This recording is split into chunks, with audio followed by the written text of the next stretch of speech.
Hello बच्चों, कैसे हो आप लोग। आई होप आप अच्छे होंगे और अपनी बोर्ड की तैयारी को अच्छे से कर रहे होंगे। और जब बात हो मैथ की तो 80/80 से कम पे कोई बात नहीं होगी। और मैं मैथ वाले भैया जी आपका इस सपने को पूरा करने में आपके अंतिम समय तक आपके जो है साथ रहूंगा। आइए बिना देरी किए हुए आगे आज का जो है क्लास स्टार्ट करते हैं। अभी जो हमारी क्लास चल रही है वो टॉपिक है हमारा रियल नंबर। तो रियल नंबर की क्लास में अब तक हमने जो है देखा क्या है, इससे पिछली क्लास में कि पहले तो हमने पढ़ा कि ये नंबर होता क्या है, फिर उसकी क्लासिफिकेशन डिटेल में उसके बारे में हमने ये पढ़ रखा है। उसके बाद हमने क्या पढ़ा था, फंडामेंटल थ्योरम ऑफ अर्थमेटिक्स पढ़ा था, फिर एचसीएफ एलसीएम की बात की थी। ठीक है, आज की क्लास में हम क्या करने वाले हैं कि जो फंडामेंटल थ्योरम ऑफ अर्थमेटिक है उसके एप्लीकेशंस को हम जो है सॉल्व करेंगे। ठीक है, और देखेंगे कि रियल लाइफ में क्या क्या ये चीजें ये है, कहाँ कहाँ पे फंडामेंटल थ्योरम ऑफ अर्थमेटिक्स का यूज होता है, एचसीएफ एलसीएम के कॉन्सेप्ट को हम कहाँ पे यूज कर सकते हैं। ठीक है, तो शुरू करते हैं।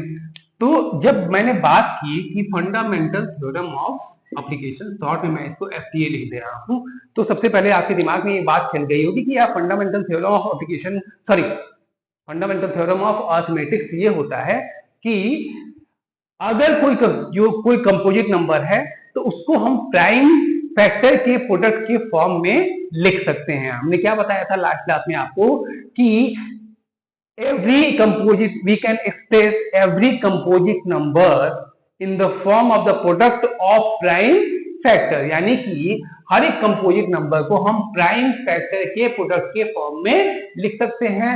इसका मतलब क्या हुआ कि यानी मान लो अगर कोई कंपोजिट नंबर है, इसको हम जो है मान लो ये सारे सारे जो क्या है प्राइम फैक्टर है।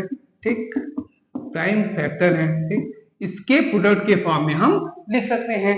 एग्जांपल के लिए मान लो हमने ये उठाया कि जो है एक नंबर ले लिया 24। ठीक है, अब 24 का फैक्टराइजेशन करना है, प्राइम फैक्टर करना है, तो ये तरीका मैंने बताया था। 12 हो जाएगा, 2 6 12 हो जाएगा और 2 3 6, यानी कि मान लीजिए 12 एक कंपोजिट नंबर है। कंपोजिट नंबर होने का मतलब क्या हुआ कि ऐसा नंबर जिसके 2 से ज्यादा जो है फैक्टर होते हैं उसको हम कंपोजिट नंबर कहते हैं। तो 12 की जो है 2 से ज्यादा फैक्टर होंगे। कौन कौन से है भाई? 2 है, 3 है, 4 है, 6 है, तो इसके 2 से ज्यादा फैक्टर हैं, ये कंपोजिट नंबर है। अब हमने क्या कहा कि फंडामेंटल थ्योरम ऑफ अर्थमेटिक्स क्या कहता है कि every composite number can be expressed in the form of the prime product of the prime factor. इसके प्राइम फैक्टर कौन कौन से हैं? एक तो 2 हो गया, एक 3 हो गया, यानी कि 2 की पावर 3 इंटू 3। ठीक, तो ये क्या है? प्राइम फैक्टर है। ये क्या है? प्राइम फैक्टर है। ये क्या है? इसका प्रोडक्ट है। यानी कि ये जो कंपोजिट नंबर 12 है इसको हम प्राइम फैक्टर के प्रोडक्ट के फॉर्म में इस तरीके से लिख सकते हैं। ठीक है, अब फैक्टराइजेशन का, ये प्राइम फैक्टराइजेशन का जो मेथड होता है इसको हमने बताया था कि इसको हम कहते हैं प्राइम फैक्टराइजेशन मेथड। ठीक, क्लियर है यहां तक सबको? अब ये जो है प्राइम फैक्टराइजेशन मेथड का यूज करके हमने जो है लास्ट क्लास में सीखा था कि एलसीएम कैसे निकालते हैं, एचसीएफ कैसे निकालते हैं। ठीक, तो अब हम देखते हैं कि फंडामेंटल थ्योरम ऑफ अर्थमेटिक्स का जो है एप्लीकेशंस क्या क्या है, इसका यूज करते हुए हम क्वेश्चन को कैसे सॉल्व कर सकते हैं। ठीक है, तो सबसे पहले हम ले चलते हैं आपको कि मान लीजिए एक कोई क्वेश्चन दिया हुआ है।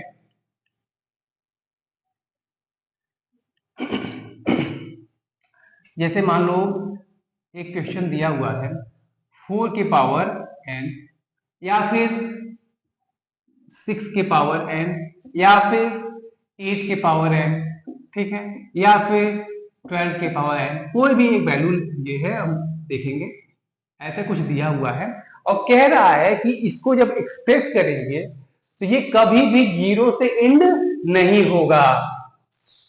ठीक है, ये जो है कभी भी हमारा 0 से एंड नहीं होगा।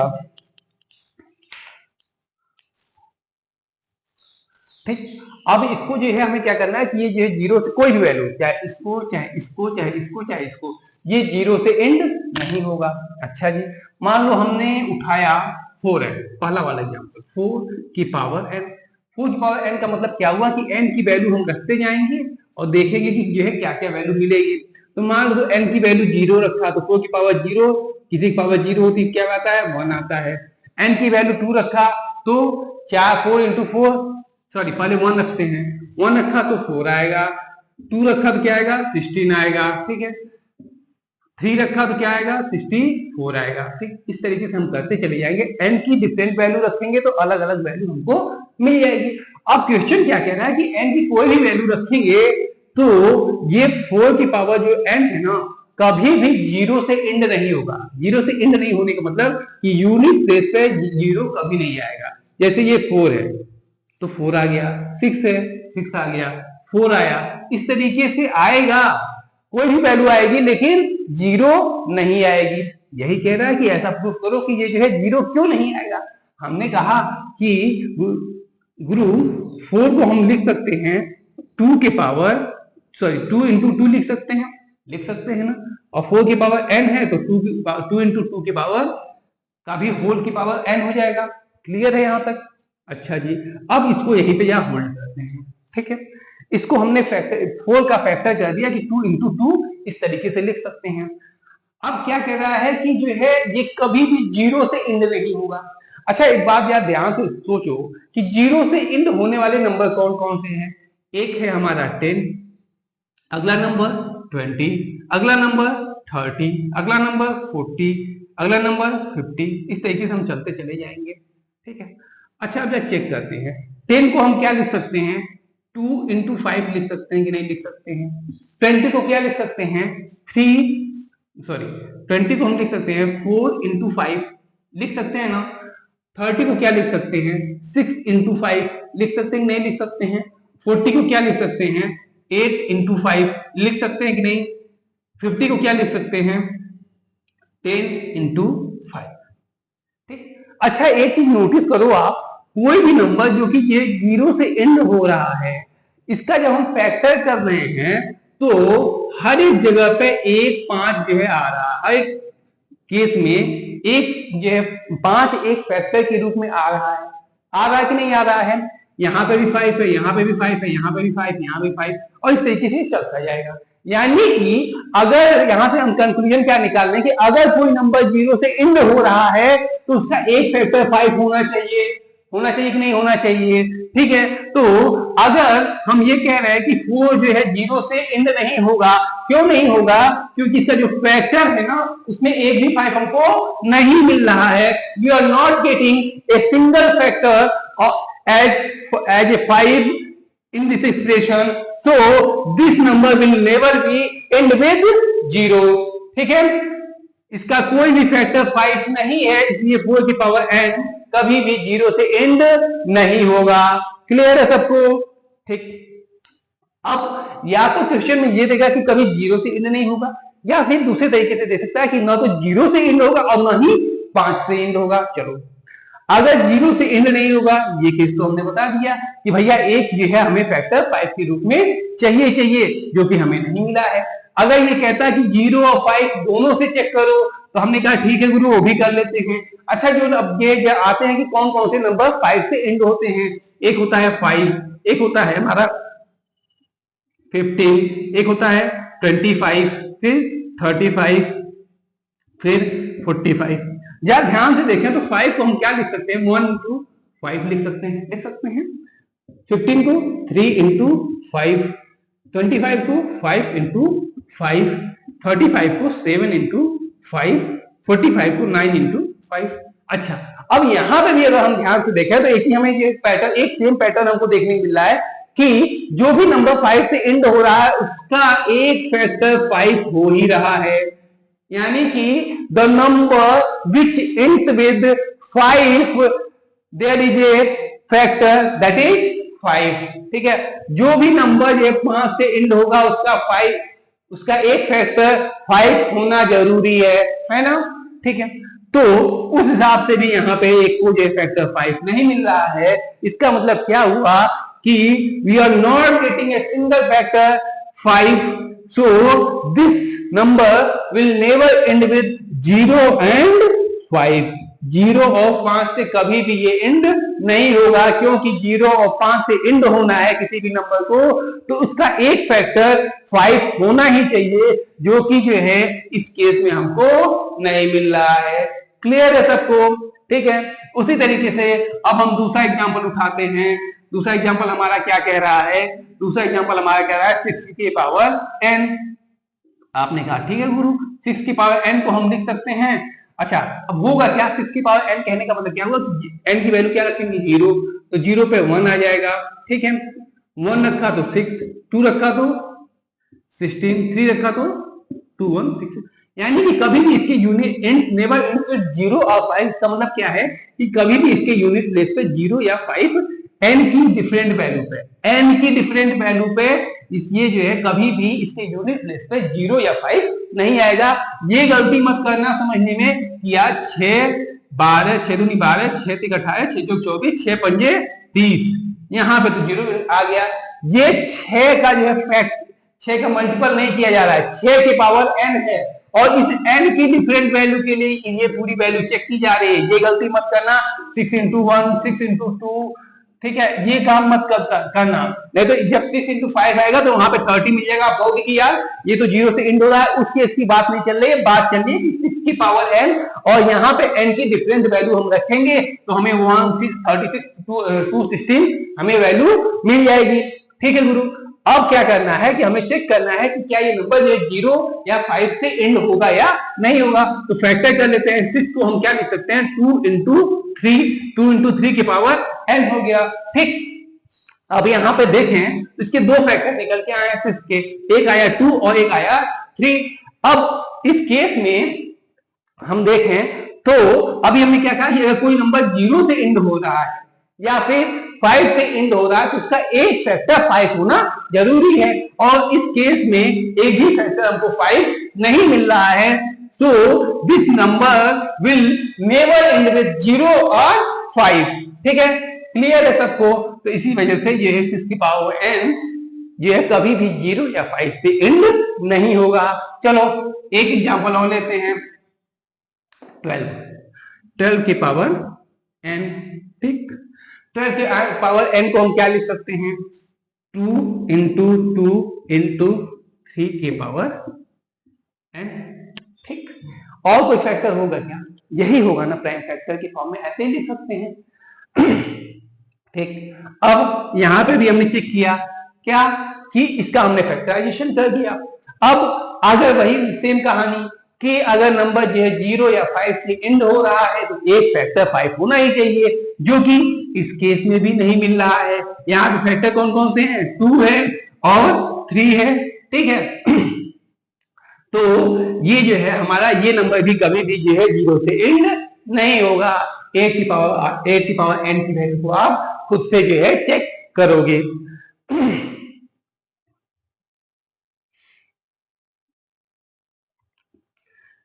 एक तो आपको इस तरह का क्वेश्चन देखने को मिल सकता है कि कोई एक वैल्यू दी होगी और कह देगा कि ये कभी भी जो है फला डिजिट या फला डिजिट से एंड नहीं होगा। तो उसके लिए आपको कुछ नहीं करना है। अब आपको चेक करना है कि सबसे पहले तो उस नंबर का फैक्टर कर देना है। ठीक है, जो भी वैल्यू दिया होगा उसका फैक्टर कर देना और चेक करना कि जो नंबर एंड हो रहा है उसके फैक्टर्स क्या क्या हैं। अगर उसके फैक्टर यहाँ पे मौजूद रहेंगे तब तो जो है वो नंबर उससे एंड होगा, और नहीं मिलेंगे, नहीं मौजूद रहेगा तो वो उस नंबर से एंड नहीं होगा। क्लियर है यहाँ पे? ठीक, अब आते हैं सेकेंड टाइप के। सेकेंड टाइप का क्वेश्चन क्या दे सकता है आपका कि एक इक्वेशन दिया होगा और प्रूफ करना होगा कि ये कंपोजिट नंबर क्यों है।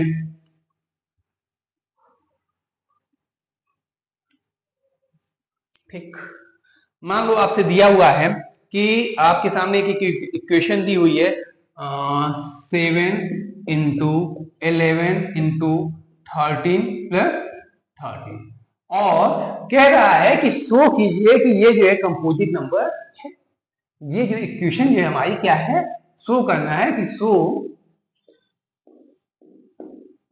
This equation is composite. ठीक, ये एक कंपोजिट नंबर है। ठीक, अच्छा जी, अब एक बार जो है एक चीज ध्यान से मैं देखूं तो 13 यहाँ पे भी है और 13 यहाँ पे भी है। तुम कहोगे गुरु कॉमन ले लो, हमने कहा ठीक है, कर लिया। अंदर क्या बचा? 7 इंटू 11 प्लस 13।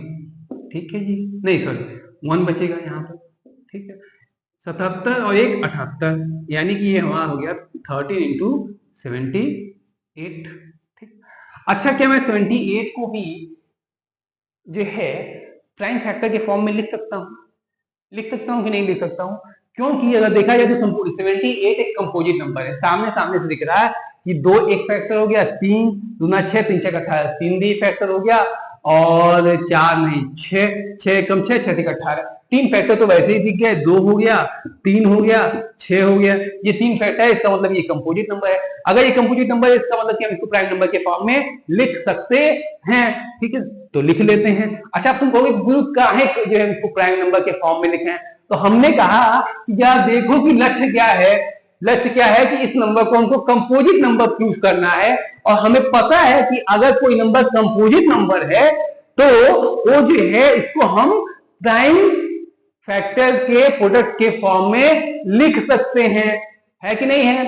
क्या कहता है फंडामेंटल थ्योरम ऑफ अर्थमेटिक्स? क्या कहता है कि we can express every composite number in the form of the product of prime factor. तो यानी अगर इसको हम प्राइम फैक्टर के प्रोडक्ट के फॉर्म में लिख दिए तो हम बता सकते हैं कि भैया फलाना ये जो नंबर है ये हमारा कंपोजिट नंबर है। ठीक है, ठीक है जी। तो 78 का फैक्टराइजेशन, प्राइम फैक्टराइजेशन हम कर लेते हैं। तो 2 से 2 3 6, 2 9 18, 3 एकम 3, 3 त्रिका 9, यानी कि इसको हम लिख सकते हैं, ये तो 13 था ही था, इंटू 78 को लिख सकते हैं 2 इंटू 3 इंटू 13, और 13 यहाँ पे भी 13 यहाँ पे भी, तो एक ही जगह कर देते हैं, दोनों का मिलन करवा दिया, यानी कि 2 इंटू 3 इंटू 13 स्क्वायर, इसको हम लिख सकते हैं। और इस तरीके से पूरी की पूरी इक्वेशन हमारी जो है प्राइम फैक्टर के प्रोडक्ट के फॉर्म में आ गई है।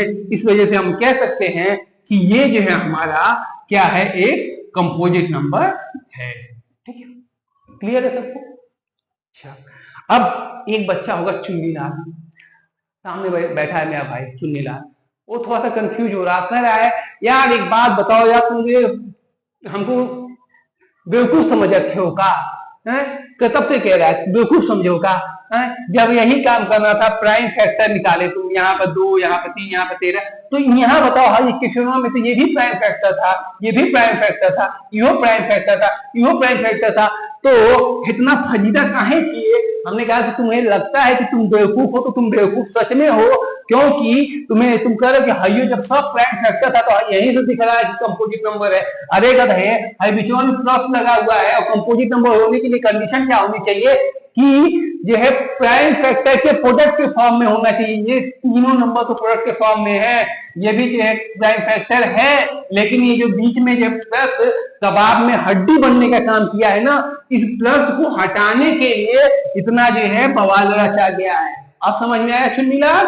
ये जो बवाल रचा गया था किस वजह से रचा गया था? क्योंकि जो प्लस बीच में कबाब में हड्डी बना हुआ था, अगर जो है इसको हटाने के लिए ये सारा बवाल किया गया था। अब क्लियर है?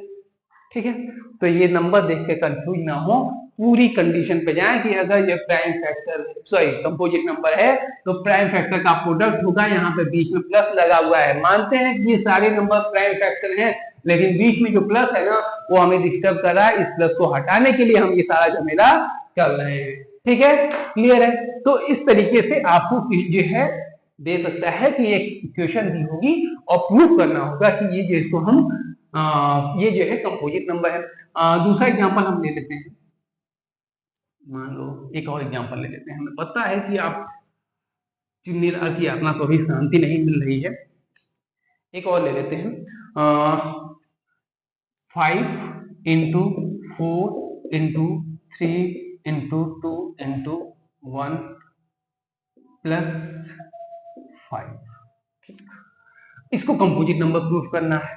ठीक है, तो गुरु यहाँ पे एक चीज देखा जाए तो 5 कॉमन है, कॉमन कर लिया, अंदर बचा 4 इंटू 3 इंटू 2 इंटू 1 प्लस 1, 4 3 12 दूना 24 और 1 25, 5 इंटू 25, और इसको हम लिख सकते हैं 5 का क्यूब। ठीक है, 5 का क्यूब ऑलरेडी एक कंपोजिट, 5 एक ऑलरेडी प्राइम नंबर है, प्राइम नंबर का क्यूब जो है हमारा, अगर इसको हम देखा जाए तो 5 इंटू 5 लिख सकते हैं, यानी कि ये भी प्राइम फैक्टर, ये भी प्राइम फैक्टर, ये भी प्राइम फैक्टर, यानी कि इस पूरे एक्सप्रेशन को हम प्राइम फैक्टर के प्रोडक्ट के प्राइम फैक्टर के प्रोडक्ट के फॉर्म में लिख दे रहे हैं, इस वजह से ये पूरी की पूरी इक्वेशन हमारी क्या हो गई, कंपोजिट नंबर हो गई। ठीक है, क्लियर है यहाँ तक सबको? तो ये दो तरह की क्वेश्चन है जो कि जो है आपका डायरेक्ट ये पूछा जा सकता है, कभी कभी ये है ये पूछ लेता है। ठीक है, अब आते हैं थोड़ा सा एलसीएम और एचसीएफ के कॉन्सेप्ट पे, जो कि हर साल लगभग जो है इससे क्वेश्चन पूछता ही पूछता है।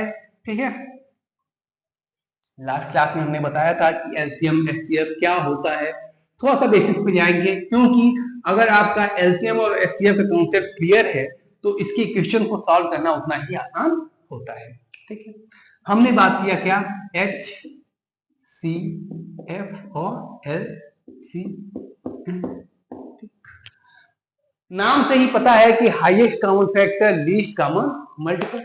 ठीक है, अब हाईएस्ट कॉमन फैक्टर का मतलब क्या हुआ कि जो है मान लो कुछ कोई नंबर दिया हुआ है, 2-3 नंबर दिए हुए हैं और सबका कुछ ना कुछ फैक्टर होगा। फैक्टर होने का मतलब कि वो नंबर उसको जो है कंप्लीटली डिवाइड कर देगा। ठीक, तो अगर उसका फैक्टर है तो मान लो 2 नंबर दिए हुए हैं, फलाने और ढिमाके। ठीक है, 2 नंबर दिए हुए हैं तो सबसे बड़ा नंबर क्या है, जो दोनों के फैक्टर में होगा। क्या है कि कॉमन, पहली बात क्या है, फैक्टर, तो इसका भी फैक्टर कुछ होगा यहाँ पे। ठीक है, अगर इसका फैक्टर, दोनों का कुछ ना कुछ फैक्टर होगा। उसके बाद दोनों में कॉमन होना चाहिए, ऐसा फैक्टर कि जो इसमें भी हो और इसमें भी हो और सबसे बड़ा होना चाहिए। ठीक, एग्जाम्पल के तौर पे हम ले लेते हैं कि मान लो 18 है और 24 है। अब हमने लास्ट क्लास में बताया था कि हाईएस्ट कॉमन फैक्टर या लीस्ट कॉमन मल्टीपल निकालना है तो कैसे निकालेंगे। एक काम करते हैं, निकाल ही लेते हैं। ठीक है, तो मान लो, अच्छा पहले डायरेक्ट करते हैं। ठीक है, तो 18 का जो है फैक्टर कौन कौन सा होगा, एक तो 1 होगा, ठीक, एक तो 2 होगा, फिर 3 होगा, 4 नहीं होगा, 5 नहीं होगा, 6 होगा, 6 होगा, फिर 9 होगा, फिर 18 होगा। ये क्या है, इसके फैक्टर हो गए। 24 का 1 होगा, 2 होगा, 2 से 3 होगा, 4 होगा, 6 होगा, 8 होगा, 12 होगा और उसके बाद 24 होगा। अच्छा, हमने क्या कहा, factor, common factor, common factor कौन कौन से हैं, 2 है, अच्छा, और कौन कौन सा है, 3 है, लिख लिया, और कौन कौन सा है, 6 है, ये भी लिख लिया, और कौन कौन सा है, 9 नहीं है, 8, 18, 18 नहीं है।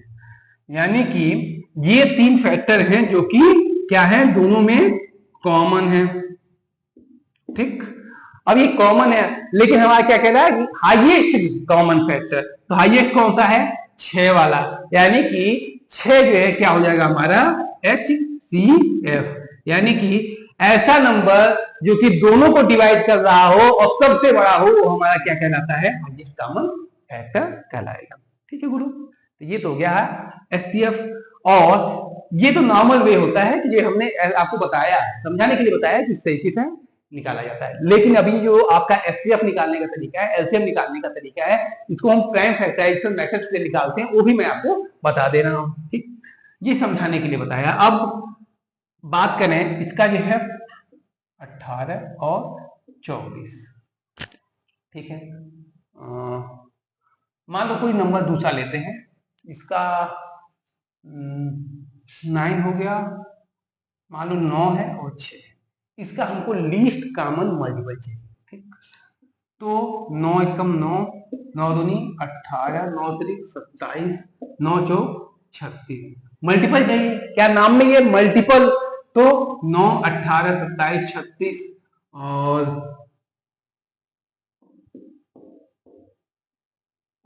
ये हमारे जो है क्या हो गए, इसके मल्टीपल हो गए, 6 की मल्टीपल, 6, 12, 18, 24, 30, 36, 42, 48, फिर 54। ठीक, अब दोनों में कॉमन मल्टीपल कौन कौन से हैं, 9 नहीं है यहाँ पे, अगर देखा जाए तो कॉमन मल्टीपल आपको कौन से मिले, एक तो मिल गया आपका 9, 12, हाँ, एक तो मिल गया क्या, 18, एक 18 मिला, फिर कौन सा मिला 36, ठीक, फिर कौन सा मिला 54, ठीक। हमने क्या कहा है, ये सारे कॉमन मल्टीपल है, लेकिन हमें चाहिए क्या, लीस्ट। तो लीस्ट वाला कौन सा है, 18 है। तो 18 हमारा क्या हो जाएगा, एलसीएम हो जाएगा, ठीक है।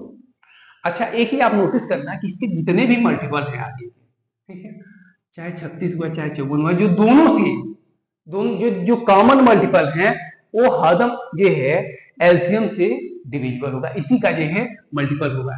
यानी कि अगर जो आगे के जो है कॉमन मल्टीपल हैं वो सारे एलसीएम से जो है मल्टीपल होंगे।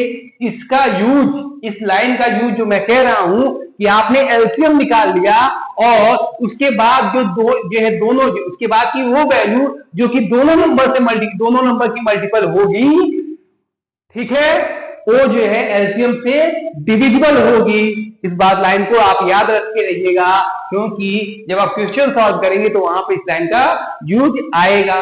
जब क्वेश्चन आएगा तो मैं फिर से आपको बता दूंगा कि कहां पे यूज आ रहा है, ठीक है। तो ये तो एलसीएम और एचसीएफ क्या होता है ये मैंने बताया। अब इसका तरीका आपने मुझे पढ़ा हुआ है कि मान लो 18 और क्या लिया था, 24 दिया था, 18 और 24, ठीक है। इसका जो है हमको एलसीएम और एचसीएफ फाइंड आउट करना है by using prime factorisation method. तो 2 9 18, 3 3 9, ठीक।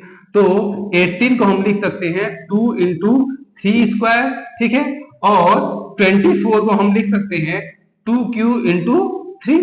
अब बात जब आती है एचसीएफ की, तो एचसीएफ के लिए हम क्या कहते हैं, एचसीएफ के लिए क्या होता है हमारा, product of common term with least power. Product of common term यानी कॉमन टर्म क्या क्या गया, 2 यहां पे भी 2 यहां पे भी लिख लिया गुरु, 3 यहां पे भी 3 यहां पे भी, इसको भी लिख लिया, और कोई टर्म तो नहीं है ना, ठीक है।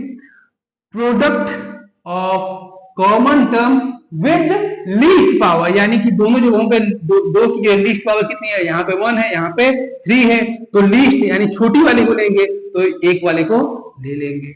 अब 3 के लिए क्या करेंगे, यहाँ पे 2 है यहाँ पे 1 है तो एक वाले को ले लेंगे, ठीक है, और ये इसको कर देंगे तो ये 6 आ जाएगा। अब बात करते हैं एलसीएम की। एलसीएम में हमने क्या बताया था कि जितना टर्म आया है सबको लिख लो, उसके बाद हर एक टर्म का जो है दोनों जगह पे देख लो सबसे ज्यादा पावर क्या है, उस पावर को लिख लो, ठीक है। यानी कि क्या हुआ कि product of each term with highest power, each term क्या क्या है, 2 है लिख लो, ठीक है, 3 आया है लिख लो, 2 ऑलरेडी आ चुका, 3 ऑलरेडी आ चुका है। अब क्या कहा, इसका जो पावर होना चाहिए वो हाईएस्ट होना चाहिए। दोनों जगह पे 2 की हाईएस्ट पावर कितनी है, यहाँ पे 1 है यहाँ पे 3 है, 3 वाले को ले लो, यहाँ पे 2 है यहाँ पे 1 है, 2 वाले को ले लो। तो 2 दूनी 4 दूनी 8 और 3 3 का 9, 8 9 72, यानी कि 72 इसका एलसीएम हो जाएगा। क्लियर है यहाँ तक सबको, ठीक। तो ये तरीका था हमारा एलसीएम और एचसीएफ फाइंड आउट करने का, चीजें समझ में आ गई हैं। अच्छा, अब एक लाइन बोलने जा रहा हूं, तो आप ध्यान से देखना कि जब बात एलसीएम और एचसीएफ का, ये है ये तरीका है, ठीक है, कि हम समझाने का तरीका, ये जो आपका बोर्ड में यूज हो रहा है वो तरीका है, ठीक है, कि कैसे एलसीएम और एचसीएफ को फाइंड आउट करेंगे, ठीक गुरु। अब या ध्यान से देखा जाए तो एचसीएफ की जब मैं बात कर रहा हूं तो एचसीएफ में हम एक चीज देख रहे हैं कि एचसीएफ की वैल्यू एलसीएम से, एचसीएफ की जो वैल्यू है वो हरदम एलसीएम से जो है क्या होगी, छोटी होगी, ठीक है, ठीक है। और एक चीज मैंने लास्ट क्लास में आपको बताया था कि जो एलसीएम होता है ना, जो एलसीएम होता है ना वो एचसीएफ से जो है कंप्लीटली जो है डिविजिबल होता है, ठीक है, ये बात मैंने आपको लास्ट क्लास में बताई थी। अच्छा, अब ये तो दिख रहा है कि एचसीएफ जो है एलसीएम से छोटा होता है, ठीक। अब मैं बात करूं, एक चीज और देखने को मिल रहा है कि अगर एचसीएफ छोटा है एलसीएम बड़ा है। अब मान लो कोई एचसीएफ है, एचसीएफ का मतलब क्या हो गया कि एक ऐसा नंबर, ध्यान से इस लाइन को सुनना, एक ऐसा नंबर, बड़े से बड़ा नंबर जो कि दोनों को डिवाइड कर रहा है, ठीक है, यानी कि largest number, greatest number which divides each number, 2 number 3 number जितना भी दिया है उसका अगर मैं एचसीएफ निकालता हूं तो वो नंबर होगा, वो सबसे बड़ा नंबर होगा कि जो है दोनों नंबर को या तीनों नंबर को डिवाइड कर देगा। ठीक, और एलसीएम का मतलब क्या हुआ कि वो सबसे छोटा नंबर जो कि जितने भी वैल्यू दी हुई है 2 या 3 जो भी वैल्यू दी है उससे वो डिविजिबल होगा। यानी कि जो 18 है ये सबसे छोटा नंबर है जो कि 9 और 6 से डिवाइड हो रहा है। और जो है ये जो इसका जैसे यहाँ पे है इसका जो है एलसीएम कितना है 72 है, तो 72 जो है इज द लीस्ट नंबर। ध्यान से सुनना इस लाइन को, क्वेश्चन में बहुत पूछा जाता है, least number which is divisible by both number 18 and 24। और ये जो 6 है ये जो क्या है largest number which divides 18 and 24 completely. ठीक है, लार्जेस्ट नंबर है जो जब बात होगी कि लार्जेस्ट नंबर विच डिवाइड्स फला एंड फला नंबर तो बात किसकी होगी एचसीएफ की। और जब बात होगी कि least number which is divisible by फला एंड फला नंबर तब बात होगी हमारी एलसीएम की। यानी कि हम ये कह सकते हैं कि एक बड़े से बड़ा एक नंबर आया जो कि ये 2-3 नंबर, मान लो ये 2-3 नंबर दिया हुआ है ये और ये। ठीक है, एक नंबर आया जो इन तीनों को ठोक के चला गया। ठीक है, था तो इनसे छोटा, ठीक है, लेकिन वो जो है सबसे बड़ा नंबर, यानी कि छोटा था लेकिन इन सबों से वो जो है जितने भी थे ना सबसे बड़ा था। यानी कि इससे छोटा एक नंबर आया जो कि तीनों को ठोक के चला गया, वो क्या कहलाएगा एचसीएफ। अब ये बेचारे ठोके गए हैं तो ये क्या करेंगे दूसरे को जो है ठोकेंगे। तो जब ये खुद ठुकेंगे यानी कि जब ये खुद डिविजिबल होंगे ये तीनों नंबर दोनों नंबर तब तो एचसीएफ निकालेंगे। और ये जब मार खाने के बाद दूसरे को ठोकने जाएंगे तो जब हम क्या करेंगे तब उस केस में क्या निकालेंगे एलसीएम निकालेंगे। जब ये तीनों मिलकर के तलाश करेंगे एक शिकार की कि चलना है और एक ऐसा शिकार पाना है जिसको हम तीनों मिलकर के ठोक दें, यानी कि एक ऐसा नंबर जो निकाल के लाए जो जिसको हम भी डिवाइड कर दें, तुम भी डिवाइड कर दो तुम भी डिवाइड कर दो, तब उस केस में हम क्या करेंगे एलसीएम निकालेंगे। क्लियर है सबको? क्लियर है यहां तक? तो ये तो बात थी कि एलसीएम और एचसीएफ क्या होता है और इनका कुछ बेसिस की, ठीक है, कैसे निकाला जाता है, क्या कॉन्सेप्ट होता है। आई होप कि आप लोगों को समझ में आ गया होगा।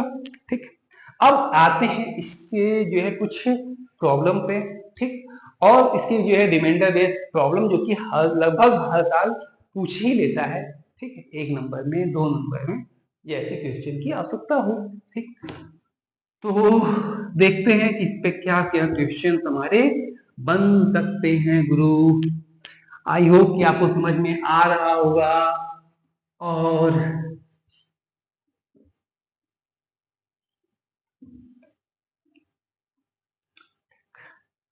अच्छा, मैं आगे बढ़ूं उससे पहले आपको एक चीज मैं कहूं कि गुरु ध्यान से सुनना, इस कॉन्सेप्ट को अगर तुम पकड़ ले बेटा ना तो समझ लो कि ये हिला के रखोगे। ठीक, सट्टा मारने की जरूरत भी नहीं पड़ेगी।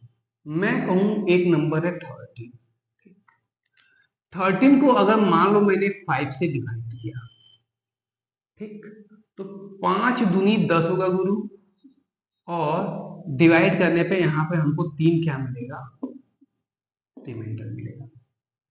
आसान है, समझ में आ गया। यहां पे 3 हमको क्या मिल रहा है रिमाइंडर मिल रहा है।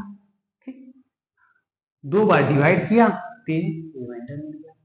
अच्छा एक बात बताओ, अगर मैं आपसे कहूं कि गुरु हमको रिमाइंडर नहीं चाहिए, हमें रिमाइंडर यहाँ पे 0 चाहिए, तुम कहोगे बहुत कुछ नहीं करो, ये जो वैल्यू है ना इसमें ये जो रिमाइंडर कबाब में हड्डी बना पड़ा है ना हटा दो सारे को, इस रिमाइंडर को हटा दो।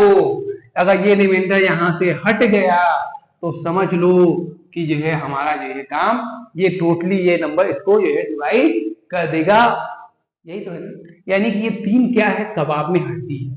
अगर टोटली मैं कंप्लीटली डिवाइड करना चाहूं तो ये 3 क्या बनना है कबाब में हड्डी बनना है।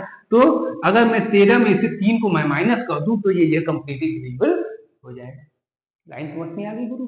अच्छा, अब एक बात बताओ, ये तो मैं जो है कहा कि 13 में से 3 को रिमूव कर दूं, ये भी तो मैं कह सकता हूं कि एक बात बताओ, अगर इस 13 में मैं एक कदम आगे चला जाऊं, 2 और ऐड कर दूं, कौन सा 2?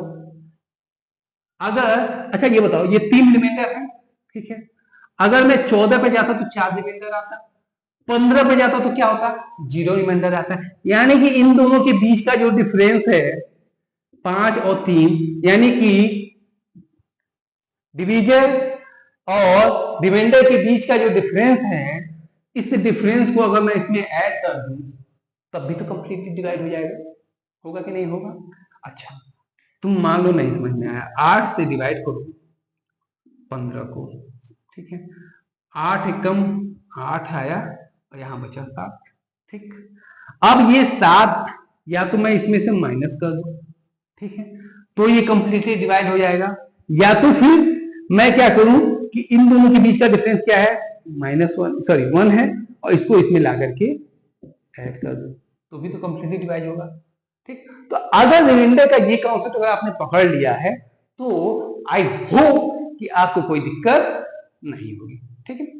चलते हैं जरा सा क्वेश्चन पे देखते हैं क्या क्या करना है, ठीक। अब आते हैं क्वेश्चन की तरफ कि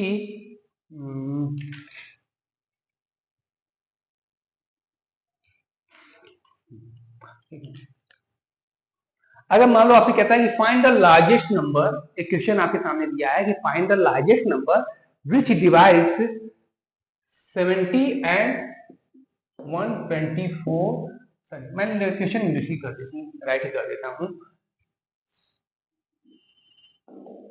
फाइंड द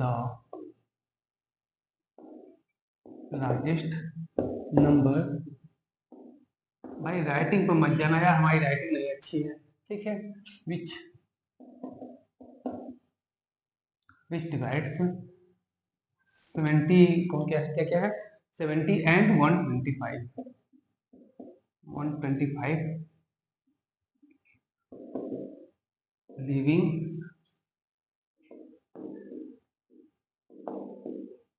लिविंग रिमाइंडर कितना कितना 5 एंड 8 रिस्पेक्टिवली,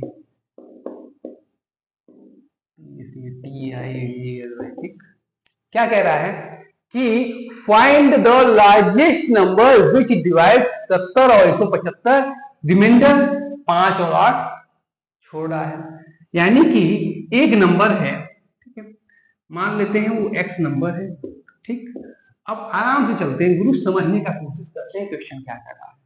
70 को डिवाइड किया और यही नंबर जो है, मान लिया कि ये जो लार्जेस्ट नंबर कौन सा है x है, और यही नंबर जो है 125 को डिवाइड किया। जब x को डिवाइड किया तो यहाँ पे ऐसे कुछ प्रोसेस होगा और लास्ट में रिमाइंडर कितना आ गया 5, और यहाँ पे भी ऐसे जो डिवाइड करते जाएंगे, लास्ट में यहाँ पे रिमाइंडर हमको क्या मिल जा रहा है 8 मिल रहा है, ठीक। अब यहाँ पे हम क्या देख रहे हैं कि यहाँ पे रिमाइंडर 5 मिल रहा है, यहाँ पे 8 मिल रहा है। तो एक बात बताओ, अगर मैं इस नंबर में से 70 में से 5 अगर मैं माइनस कर देता हूं तो 70 में से अगर मैं 5 माइनस कर दूं तो जो 65 होगा वो जो हमारा x से इस नंबर से कंप्लीटली डिविजिबल होगा। अभी अभी बताया है 13 में से जो है अगर 3 को माइनस कर दिया जाए तो 5 से डिविजिबल होगा। उसी तरीके से 70 में से अगर मैं 5 माइनस कर दूं तो ये जो 65 बचेगा x में से ये इस नंबर से कंप्लीटली डिविजिबल होगा। उसी तरीके से 125 में से अगर मैं 125 में से ये 8 जो कबाब में हड्डी है इस साले को हटा दिया तो ये नंबर ये है, ये जो बचेगा वो x से जो है ये हमारा 117 अपॉन x, यानी कि जो 117 है x से कंप्लीटली क्या होगा डिविजिबल होगा, होगा कि नहीं होगा, ठीक। अच्छा, यानी कि ये है, अब देखा जाए तो x क्या है, x अगर ध्यान से देखें तो यहां से हम कंक्लूजन ये निकाल रहे हैं कि x जो क्या है लार्जेस्ट नंबर है जो कि 65 और 117 को कंप्लीटली डिवाइड कर दे रहा है। क्या कह रहा है, यही तो कंक्लूजन निकल रहा है कि x जो 65 और 117 को कंप्लीटली डिवाइड कर दे रहा है। इसका मतलब क्या हुआ कि x is the h C F highest common factor of 65 and 117। यही ना है गुरु। लॉजिक पे जाओ, थोड़ा सा कॉन्सेप्ट पकड़ो। रट्टा मारने की चीज नहीं है, क्योंकि याद रखना जिसने जिसने इस बार जो रट्टा मारा था बोर्ड में 2025 में, ठीक है, सबकी लंका लगी है। अगर आप चाहते हो कि जो है रट्टा मार चीजों से बच जाओ और पेपर को इजीली हैंडल कर लो ना, तो कॉन्सेप्ट पकड़ के समझो, ठीक है। तो कॉन्सेप्ट ये कह रहा है कि अगर ये 65 और 117 x से कंप्लीटली डिविजिबल है, इसका मतलब क्या हुआ कि x जो है हमारा दोनों का एचसीएफ है। तो अब काम करते हैं, दोनों का एचसीएफ निकाल लेते हैं।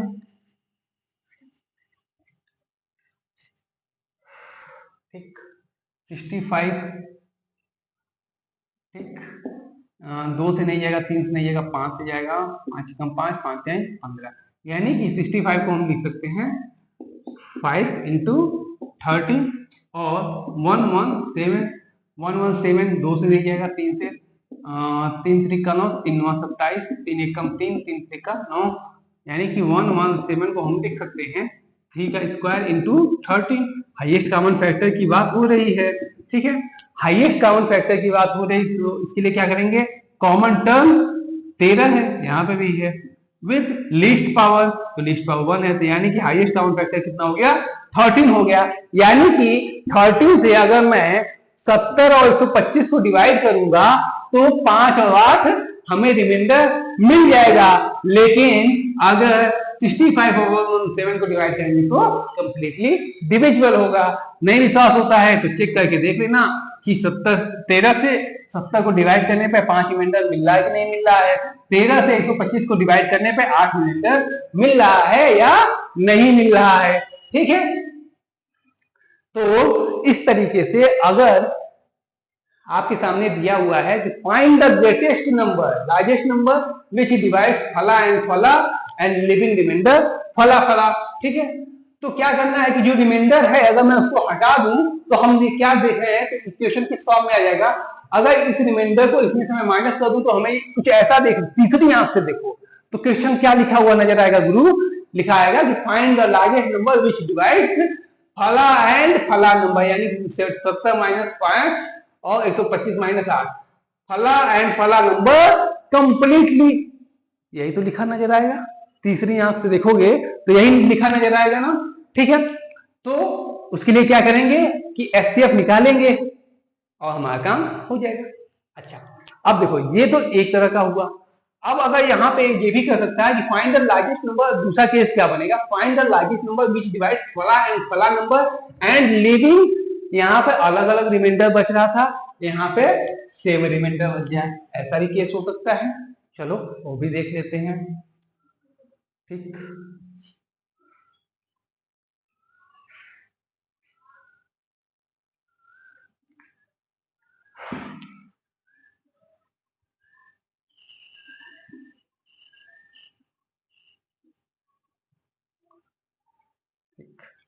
अब एक केस हम उठा लेते हैं,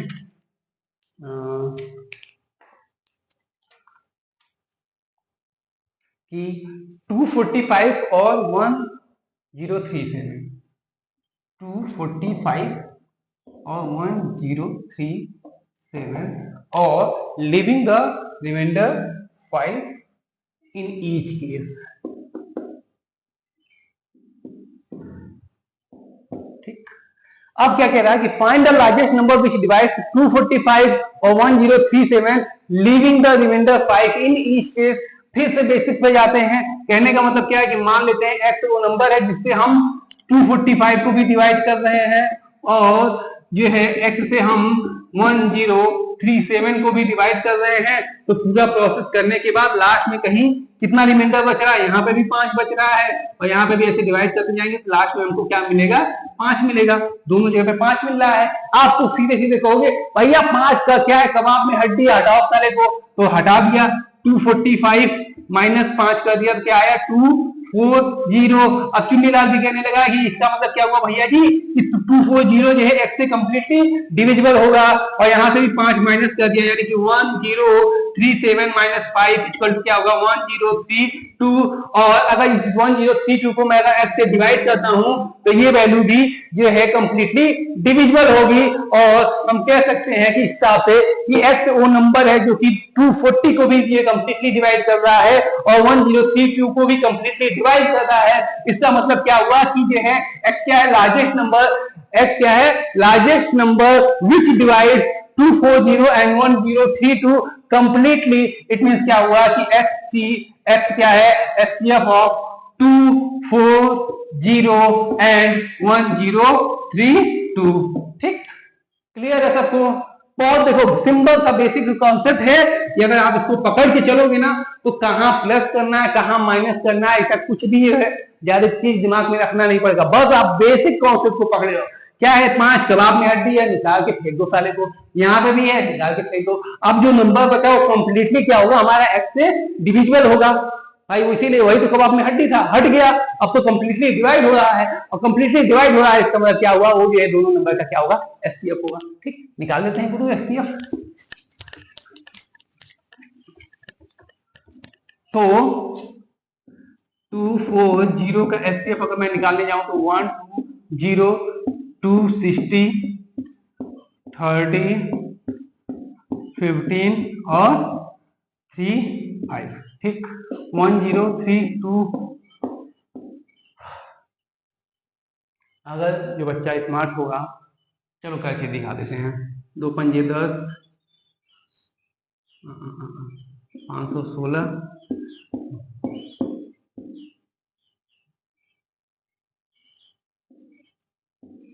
कम 2 2 4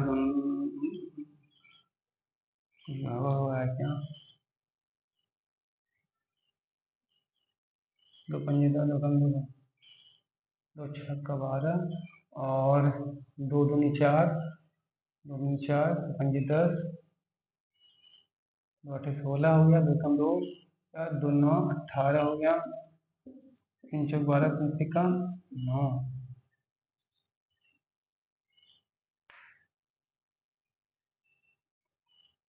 एक सेकेंड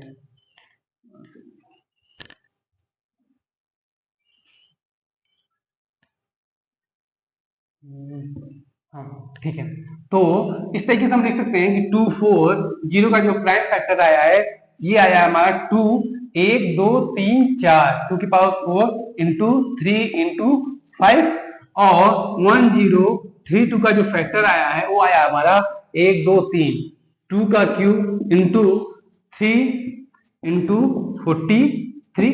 ठीक, अब बात करते हैं कि हमें क्या चाहिए HCF हाईएस्ट कॉमन फैक्टर है। कौन कौन से फैक्टर है कॉमन 2 है यहाँ पे भी 3 यहाँ पे भी 3 यहाँ पे भी 2 लिख दिया और 3 लिख दिया मल्टीप्लाई कर दिया विद लीस्ट पावर। तो दोनों जगहों पे लीस्ट पावर कितनी है यहाँ 4 है यहाँ 3 है 3 वाले को ले लेंगे यहाँ पे 1 यहाँ पे 1 वाले को ले लेंगे 2 दूनी 4 दूनी 8 8 24 यानी कि 24 एक ऐसा नंबर है जो कि 245 और 1037 को अगर डिवाइड करेगा तो दोनों के केस में जो है 5 रिमाइंडर आएगा। और 24 एक जो है हम दूसरे लैंग्वेज में ये भी कह सकते हैं कि 24 is the largest number which divides 240 and 1032 completely.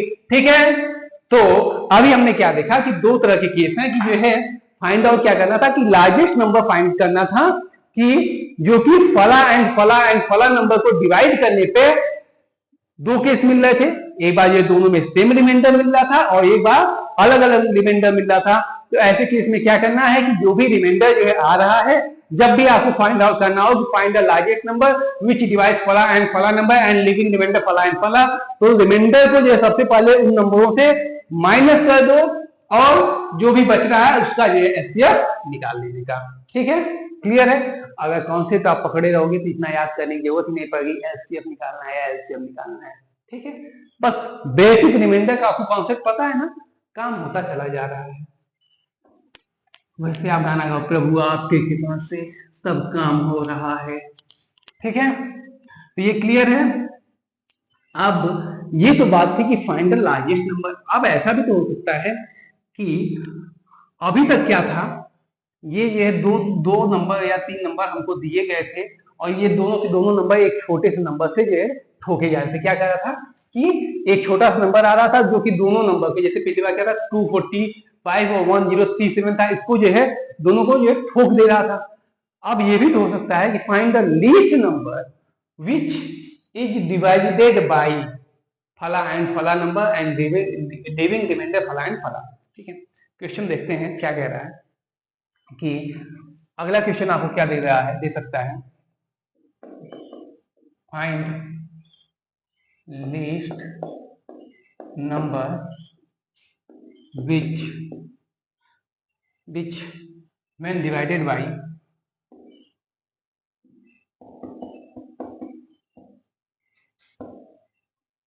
which when divided by 6, 15 and 18 leaves a remainder 5 in each case, leaves a remainder 5 in each case। ठीक, क्या कह रहा है, find the least number which when divided by 6, 15 and 18 एक leaves a remainder 5 in each case. क्या कह रहा है, 6 है, 15 है और 18 है, एक ऐसा छोटा नंबर जो कि इन तीनों से डिविजिबल हो। आपको समझ में आ रहा है कि ये यानी कि आगे चल के कोई ऐसा नंबर मिलेगा जो कि डिविजिबल होगा। ठीक है, लीस्ट द रिमाइंडर 5। अच्छा, मान लो अलग अलग काम करते हैं, मान लो वो नंबर हम मान लेते हैं x। ठीक है, x से अगर मैं 6 को डिवाइड करूंगा तो कुछ ऐसे प्रोसेस होगा और लास्ट में जाकर के ये हमको 5 दे देगा। बेसिक पे जाने तो बेसिक हमारा यही कह रहा है, ऐसा आपको एग्जाम में नहीं करके दिखाना है, मैं ऐसा आपको समझाने के लिए कर रहा हूँ कि ऐसे कैसे क्या क्या हो रहा है। 15 है और 15 से अगर मैं x को डिवाइड कर ले रहा हूँ, x क्या है, वो नंबर है, फाइंड x क्या है, यहाँ पे x क्या है, लीस्ट नंबर है। ठीक, क्या x क्या है, यहाँ पे हमने मान लिया कि x जो लीस्ट नंबर है। ये मैं आपको समझाने के लिए कर रहा हूँ क्या क्या ये चीजें हो रही है। तो 15 से x को डिवाइड किया तो ऐसे प्रोसेस चलता जाएगा और लास्ट में ये भी हमको क्या करेगा, 5 रिमाइंडर दे देगा। उसी तरीके से 18 से मैं डिवाइड किया अगर x को तो यहाँ पे भी प्रोसेस चलेगा और लास्ट में ये हमको रिमाइंडर 5 दे देगा। अब फिर वही आपका आंख खुल गया, गुरु एक काम करो 5 तब में माइनस करो। तो पहले तो तुमने कहा कि x -5 कर दिया, यहाँ पे भी x -5 कर दिया, यहाँ पे भी x -5 कर दिया। अब तुम कहोगे गुरु जो भी नंबर बचा है ये जो है 6 से 15 से और 18 से कंप्लीटली डिविजिबल होगा, क्योंकि 5 जो है कबाब में हड्डी था, इस साले को हटा दिया। तो अब जो भी नंबर बचेगा वो कंप्लीटली 6, 5 और 18 से डिविजिबल होगा। और आपको पता है कि जो ये क्या है, x जो लीस्ट नंबर है, यानी कि least number which is divisible by 6, 15 and 18 वो हमारा क्या होगा, वो होगा हमारा एलसीएम होगा। ठीक है, तो x -5 हमारा क्या है, x -5 क्या है, जो है हमारा least number which is divisible by 6, 5 and 18। इसका मतलब क्या हुआ कि एलसीएम ऑफ 6, 5 एंड 6, 15 एंड 18। अब 6, 15 और 18 का हम एलसीएम निकाल लेते हैं। ठीक, तो 6 का जो है फैक्टर क्या होगा, 2 into 3 हो जाएगा। 15 का क्या होगा, 3 into 5 होगा और 18 का क्या होगा, 2 into 3 का स्क्वायर होगा। ठीक, अब एलसीएम की यह बात आती है तो एलसीएम की क्या होता है कि product of each term with highest power. Each term लिख लेते हैं, 2 है लिख लो, 3 है लिख लो, 3 आ चुका है, 5 नहीं आया लिख लो, 2 आ चुका है, 3 भी आ चुका है। ठीक, अब क्या करेंगे विद हाईएस्ट पावर, 2 की ये देखा जाए हाईएस्ट पावर कितनी है, 1 है लिख लो, 3 की हाईएस्ट पावर तीनों जगहों पे 1, 1, 2, 2 है लिख लो, 5 की हाईएस्ट पावर कितनी है, 1 है लिख लो, कितना हुआ, ये 2 गुणे 9 गुणे 5, 9 दूनी 18, 18 पंजे 90, यानी कि 90 ऐसा नंबर है जो कि जो है हमारा जो कि 19 एक ऐसा नंबर है जो कि 6, 5 और 18 से कंप्लीटली क्या होगा, डिविजिबल होगा। ठीक, तो 90 क्या हो गया हमारा जो है 90 क्या है, एलसीएम ऑफ 6, 15 एंड 18। इसका मतलब क्या हुआ कि 90 जो है नंबर ऐसा है जो कि 6, 15 और 18 से कंप्लीटली डिविजिबल होगा। ठीक है, कहानी खत्म। अब जरा रुक जाना गुरु, क्योंकि कई बच्चे ऐसे होंगे जो कि यहाँ पे एलसीएम निकालेंगे और उसके बाद क्वेश्चन को यहीं पे छोड़ देंगे कि उनका काम हो गया है। लेकिन जरा सा रुक जाना, अभी आपको क्या करना है कि 90 तो ऐसा नंबर है जो कि तीनों से कंप्लीटली क्या है, डिविजिबल है। और क्वेश्चन में पूछा क्या है कि लीस्ट नंबर ये जो है ऐसा नंबर चाहिए जो कि ये कंप्लीटली डिविजिबल ना हो बल्कि 5 रिमाइंडर में भी दे। इसका मतलब क्या है कि अगर हम चाहते हैं कि अगर ये 5 रिमाइंडर बचे तो 90 में जो है क्या करना पड़ेगा, अगर 90 में मैं 5 ऐड कर देता हूं गुरु, वही तो बात हुई कि 10 जो है अगर 5 से कंप्लीटली डिविजिबल है और मैं चाहता हूं यहाँ पे 0 रिमाइंडर है, मैं चाहता हूं कि यहाँ पे 3 रिमाइंडर मुझे मिले, तो मुझे क्या करना पड़ेगा, मुझे इस 3 को इसमें क्या करना पड़ेगा, ऐड करना पड़ेगा ना। तो वही काम यहाँ पे करेंगे कि जो भी एलसीएम आएगा उस एलसीएम में हम जो भी रिमाइंडर है उसको ऐड कर देंगे, तो हमें पता चल जाएगा कि वो लीस्ट नंबर कौन सा है जो कि 6, 15 और 18 से जो है कंप्लीटली जो है डिवाइड होने के बाद 5 जो है रिमाइंडर लीव करेगा। ठीक है, क्लियर है यहां तक सबको? चलो अच्छी बात है। अब हम बात करते हैं कि एक ऐसा केस जिसमें कि अभी ये क्या था कि least number which when divided by फला फला फला number leaves a single remainder, यानी कि ये सेम रिमाइंडर ये दे रहा था। अगर ये मैं कहूं कि अलग अलग रिमाइंडर देने लग जाए तब क्या करेंगे? ठीक है, तो अगर मैं आपको एक केस उठाता हूं कि find the least number which when divided bye 28 and 32।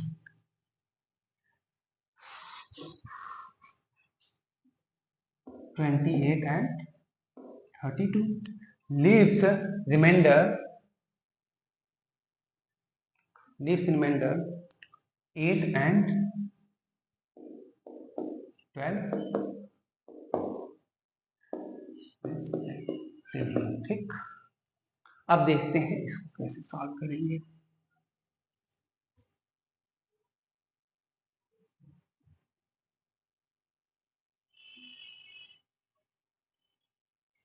अच्छा, अब जब मैं बात करूं कि लीस्ट नंबर, ठीक है, जो कि 28 और 32 से कंप्लीटली डिविजिबल हो जाए, ठीक, तो आप कहोगे कि ये 28 और 32 का आप एलसीएम निकाल दो। चलो ठीक है, यहां तक तो बात समझ में आ गई कि यह वो नंबर का मैं ये फाइंड करना हो कि 28 और 32 से कंप्लीटली डिविजिबल हो। आप कहोगे कि 28 का आप 28 का रिमाइंडर निकाल दो। ठीक, 28 का सॉरी 28 का एलसीएम, 28 और 32 का एलसीएम निकाल दो। ठीक है, कर देते हैं। 14 2 सत्ते 14 और 32 पे करना हुआ तो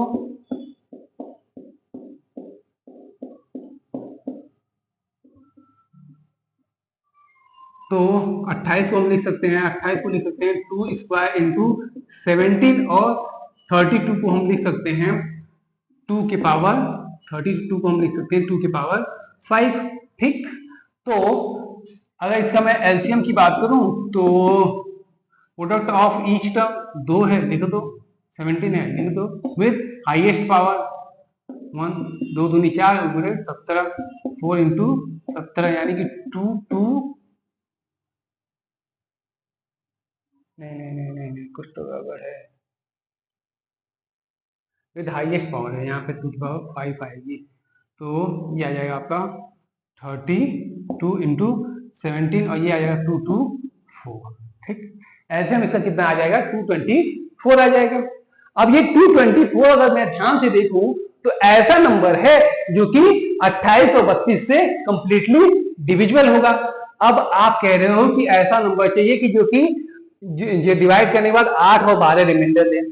आप थोड़ा सा जो है चुन्नी लाल कह रहा है कि भैया 224 है, ठीक है, सॉरी 224 है जो कि 28 से डिवाइड करने के बाद कितना रिमाइंडर दे रहा है, 8 दे रहा है ना। तो चुन्नी लाल ने कहा भैया 8 कबाब में हड्डी है, माइनस कर दो। 8 कबाब में हड्डी है माइनस कर दो तो जो नंबर आएगा वो 28 से डिविजिबल होगा, होगा ना भाई। अभी तक जो मैंने बताया कि अगर 8 कबाब में हड्डी है, 8 रिमाइंडर दे रहा है, 8 को माइनस कर दो तो यानी कि 216 जो होगा वो 28 से कंप्लीटली डिविजिबल होगा। बात तो सही है, अगर आप चेक करोगे तो 216 जो है कंप्लीटली आपको डिविजिबल मिलेगा। फिर चुन्नी लाल ने कहा भैया एक काम करो, जो है 224 को जो है 32 से डिवाइड कर दो, ठीक है। तो ये डिवाइड करने पे रिमाइंडर लास्ट में हमें कितना मिल रहा है, 12 मिल रहा है। तो एक काम, तो इस 12 को इसमें से माइनस कर दो तो जो वैल्यू आएगी 212 ये जो है हमारे 32 से ये है कंप्लीटली क्या होगी, डिविजिबल होगी। अभी तक आप यही बताए हो। हमने कहा हाँ यार बात तो सही है कि जो रिमाइंडर आया है उसको मैं माइनस कर दूं तो जो वैल्यू हमको मिलेगी वो कंप्लीटली सारी डिविजिबल होगी। अब बात तो ये सही है, लेकिन गुरु यहाँ एक खेला हो गया कि जब इस केस में हमको अलग वैल्यू मिल रही है और इस केस में हमको अलग वैल्यू मिल रही है, यहाँ पे 216 मिल रहा है, यहाँ पे 212 मिल रहा है। यार कॉन्सेप्ट तो सब सही था, सब सही जा रहा था, लेकिन दोनों मैच नहीं कर रहा था। क्वेश्चन में कह रहा है लीस्ट नंबर विच वन, यानी एक ही नंबर चाहिए जो कि दोनों से डिविजिबल हो। डिवाइड करने पे इतना इतना रिमाइंडर देखे तो डिवाइड करने पे रिमाइंडर तो बच रहा है लेकिन वैल्यू यहाँ पे डिफरेंट हो जा रही है, यानी कि कॉन्सेप्ट दूसरा लगाना पड़ेगा है।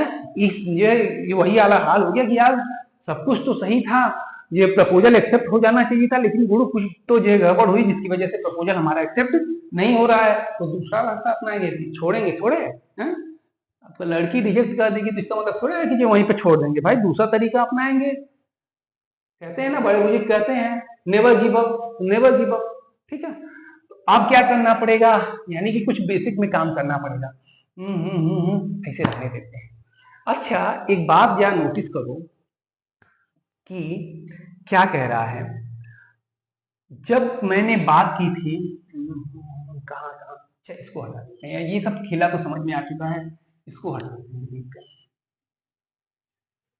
फिर से मैं वही जब छोटा नंबर उठाता हूं 5 है, ठीक है, 5 से अगर मैं 13 को डिवाइड करूं तो 2 बार जाएगा, रिमाइंडर यहाँ पे कितना आएगा 3 आएगा, ठीक है। अब मैंने कहा कि यार एक बात बताओ, अगर मुझे चाहिए कि यह 10 जो है एक नंबर है, ठीक, ये कि 5 से कंप्लीटली डिविजिबल है। अगर मैं चाहता हूं कि 3 रिमाइंडर आए तो मुझे क्या करना पड़ेगा कि 10 में जो है 3 ऐड करना पड़ेगा, ठीक है। अगर मैं 10 में 3 ऐड कर देता हूं तो भी हमारा रिमाइंडर क्या आएगा 3 आएगा। क्या और भी कोई तरीका है कि जो है जब मैं मुझे 3 रिमाइंडर मिले, हमने कहा कि यार इसके बीच का डिफरेंस कितना है, तुमने कहा 2, तो एक काम करो, अगर मैं 10 से 2 कदम 3 कदम या तो आगे चला जाऊं, ठीक है, या तो 2 कदम पीछे चला जाऊं। अगर मान लो ये जो है 4 रिमाइंडर चाहिए होगा तो यहाँ क्या करना पड़ेगा, 1 बढ़ाएंगे, और 5 रिमाइंडर चाहिए यानी कि 0 रिमाइंडर चाहिए तो यहाँ पे 2 बढ़ाएंगे, ठीक है। तो 2 घटा भी तो सकते हैं। तो अगर मैं यहाँ पे 10 में से 2 माइनस कर दूं, 10 माइनस 2 कर दूं, तो क्या बचेगा 8 बचेगा। तो इस केस में भी तो हमें यही रिमाइंडर मिल रहा है, मिल रहा है ना, ठीक। तो अगर मैं ये कहूं कि ये है, अगर इस 32 में से अगर मैं 12 माइनस करूं, ठीक है, 32 और 12 के बीच का डिफरेंस कितना है, 32 और 12 के बीच का डिफरेंस क्या है 20 है, ठीक है। और इस 20 को अगर मैं माइनस करूं तो भी तो वही रिमाइंडर आएगा, आएगा ना, ठीक है। तो 32 और 12 के बीच का डिफरेंस, ये 32 और 12 के बीच का डिफरेंस 20 है, और इस 20 को अगर मैं 224 में से माइनस करता हूं, ठीक है, तो हमें मिलेगा 204, ठीक। अच्छा अब यहां पे देखें, अगर इस कॉन्सेप्ट से जाऊं तो ये मुझे एक नंबर मिलेगा जो कि जो है रिमाइंडर 12 देगा। अब यहाँ पे आऊं तो यहाँ पे इसके बीच का डिफरेंस कितना है 20 है, ठीक, इन दोनों के बीच का डिफरेंस कितना है 20 है, ठीक है। और इस 20 को अगर इसमें से मैं माइनस कर दूं, ठीक, तो हमें यहाँ पे क्या नंबर मिलेगा, यहाँ पे मिलेगा 204, जो कि कंप्लीट जो है, इसको अगर डिवाइड करेंगे 204 को 28 से तो जो है हमें 8 रिमाइंडर देगा, ठीक है। अब यहां पे देखें क्या 204 यहां पे मिला, 204 यहां पे मिला, यानी कि सिंगल वैल्यू हमको मिल गई है, ठीक है। तो और हमारा जो है नंबर डिवाइड होने पे जो जो रिमाइंडर चाहिए था वो भी हमें मिल गया। यानी कि हम एक चीज देखें कि अगर रिमाइंडर अलग अलग आ रहा है तो सबसे पहले हम क्या किए कि ये जो हमारा क्या था 224 वो क्या निकाले, सबसे पहले हम क्या निकाले, एलसीएम निकाले। और एलसीएम की जो वैल्यू है उसमें से हमने क्या माइनस किया, उसमें से माइनस किया क्या कि 32 और 12 के बीच का जो डिफरेंस है कि डिवीजर और रिमाइंडर, डिवीजर माइनस रिमाइंडर का जो डिफरेंस है जिसको जो हमने माइनस कर दिया तो हमें जो है क्या मिल गया, वो वैल्यू मिल गई जो कि लीस्ट वैल्यू मिल गई, जो कि फला एंड फला नंबर से डिवाइड करने पे धमाका एंड धमाका नंबर जो है रिमाइंडर में दे रहा है। ठीक है, क्लियर है सबको, क्लियर है। तो इस तरीके से हमने यहां पे दो केस देखे कि एक जब least number when divided by फला एंड फला नंबर, और जब एक केस था कि ये सेम जो है रिमाइंडर मिल रहा था तो उस केस में क्या करते थे कि एलसीएम जो आता था, ठीक है, उसमें जो है हम प्लस कर देते थे जो रिमाइंडर आता था। और दूसरा केस क्या आ रहा है कि ये लीव्स डिफरेंट रिमाइंडर, तो उस केस में क्या करना पड़ रहा है कि एलसीएम में से माइनस कर रहे हैं, क्या माइनस कर रहे हैं, जो डिवीजर है और रिमाइंडर के बीच के डिफरेंस को हम माइनस कर दे रहे हैं। ठीक, क्लियर है यहां तक सबको, क्लियर है। यानी कि अब तक हमने जो देखा, क्या क्या देखा कि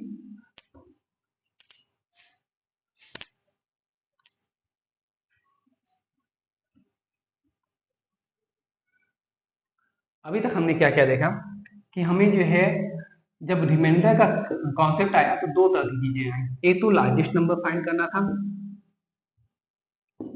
और एक लीस्ट नंबर फाइंड करना था। ठीक, लार्जेस्ट नंबर फाइंड करने में भी हमको क्या देखने को मिला, लार्जेस्ट नंबर फाइंड करने का मतलब क्या हुआ, एचसीएफ निकाले हम, और लिस्ट वाले में एलसीएम निकाले। ठीक, लार्जेस्ट वाले में हमको जो है क्या मिला कि सेम रिमाइंडर, ठीक, और डिफरेंट रिमाइंडर। तो ऐसे केस में क्या करते थे कि सबसे पहले जो नंबर दिया होता था उसमें से रिमाइंडर को माइनस करके एचसीएफ निकाल देना होता था। ठीक है, दोनों केस में क्या करते थे कि ये है गिवन नंबर माइनस रिमाइंडर, उसके बाद जो बचता था उसका एचसीएफ निकाल देते थे। ठीक, जब लीस्ट नंबर फाइंड करने पे भी हमको दो कंडीशन मिल रही थी, एक बार सेम रिमाइंडर मिल रहा था, ठीक है, और दूसरी बार डिफरेंट रिमाइंडर मिल रहा था। ठीक, जब सेम रिमाइंडर मिल रहा था तो कुछ नहीं करना था, उसमें एलसीएम निकाला और जो है रिमाइंडर को क्या कर दिया हमने, प्लस कर दिया। ठीक, जब एलसीएम निकाला और रिमाइंडर हम प्लस कर दिए। जब डिफरेंट रिमाइंडर, जैसे अभी 28 और ये क्या कहते हैं 32 वाले केस में था, उसमें हमने क्या किया, एलसीएम निकाला, ठीक, माइनस जो है डिवीजर और रिमाइंडर के बीच का जो डिफरेंस होता था उसको हमने माइनस कर दिया, तो जो हमें वैल्यू लीस्ट वैल्यू मिल गई। ठीक है, तो ये पूरा का पूरा कॉन्सेप्ट हमारा था। ठीक है, 4 तरह के क्वेश्चन बन रहे थे, चारों मैंने आपको बता दिया है। अब रिमाइंडर बेस्ड कुछ और क्वेश्चन है, ठीक है, जैसे कि आपका हो गया कि find the largest, find the largest 4 digit number which फला विच डिवाइडेड बाय फला एंड फला नंबर कंप्लीटली, या फिर विच इज डिवाइडेड बाय फला एंड फला नंबर एंड लिविंग रिमाइंडर फला एंड फला। ठीक है, तो ये एक तरह का केस हो गया। ठीक, और बकिया जो है कुछ word problem, real life word problem आपको अगली क्लास में देखने को मिलेंगे। ठीक, तो आज की क्लास को यहीं पे एंड करते हैं। आई होप कि आप लोग को अब तक समझ में आया होगा। Thank you so much. और अगर आप चाहते हैं कि आपके जो है आपकी मैथ की तैयारी में 80/80 की जर्नी में मैथ वाले भैया जी आपका हेल्प करें, तो आप चैनल को लाइक करें, सब्सक्राइब करें, ताकि आपको समय समय पर नोटिफिकेशन मिलती रहे। जब भी आपका वीडियो आ रहा है तो आपको नोटिफिकेशन मिले और आप अपनी तैयारी को अच्छे से कर सकें। तो आज के लिए बस इतना ही। Thank you so much, bye bye.